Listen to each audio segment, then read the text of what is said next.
সর্বোত্তম হচ্ছে তার জন্য 3 ভাগে ভাগ করে নেওয়া এবং তারপরে ভাগে ভাগে বন্টন করা।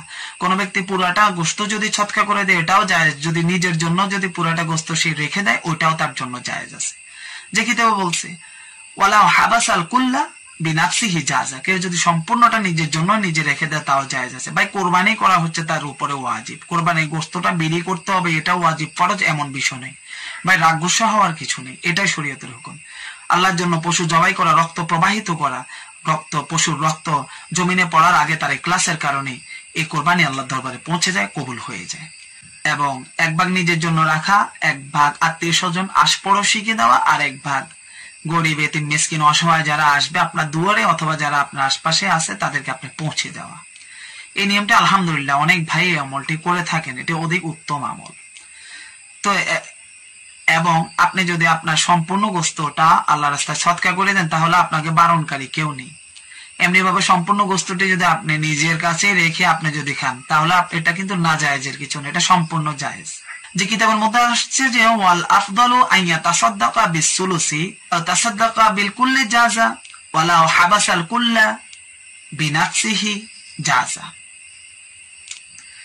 এই কথাটির মধ্যে বলা হয়েছে ভাই যে কোন ব্যক্তি যদি, আগে আমি বলছি এই রেফারেন্সটি আমি কোত্থেকে এনেছি, এটি আমি ফতুয়া শামী করাচি প্রকাশনী 6ষ্ঠ খণ্ড 328 নং পৃষ্ঠা থেকে এবং ফতুয়া আলমগীরি 5ম খণ্ড 300 নং পৃষ্ঠা থেকে এবং তাবিঈনুল হাকায়েক কিতাবের 6ষ্ঠ খণ্ড 8 নং পৃষ্ঠা থেকে আমি এই আলোচনাটি করতেছি। কয়েকটি ফতুয়া এবং ফিকার কিতাবের রেফারেন্স দিয়েছি যাতে দলিল প্রমাণগুলো একটু মজবুত হয়, আমার ভাইয়েরা যাতে একটু ভালোভাবে বোঝার চেষ্টা করে আর কি। যে কিতাব বলেছে যে কোনো ব্যক্তি সর্বোত্তম হচ্ছে তার জন্য 3 ভাগে ভাগ করে নেওয়া এবং তারপরে ভাগে ভাগে বন্টন করা। কোন ব্যক্তি পুরাটা গোশত যদি সদকা করে দেয় এটাও জায়েজ, যদি নিজের জন্য যদি পুরাটা গোশত সে রেখে দেয় ওইটাও তার জন্য জায়েজ আছে। যে কিতাবে বলছে ওয়ালা হাবাসাল কুল্লা বিনাফসিহি জাযা, কেউ যদি সম্পূর্ণটা নিজের জন্য নিজে রেখে দেয় তাও জায়েজ আছে। ভাই কোরবানি করা হচ্ছে তার উপরে ওয়াজিব, কোরবানির গোশতটা বিলি করতে হবে এটাও ওয়াজিব ফরজ এমন বিষয় নেই ভাই, রাগ গুসা হওয়ার কিছু নেই, এটাই শরীয়তের হুকুম।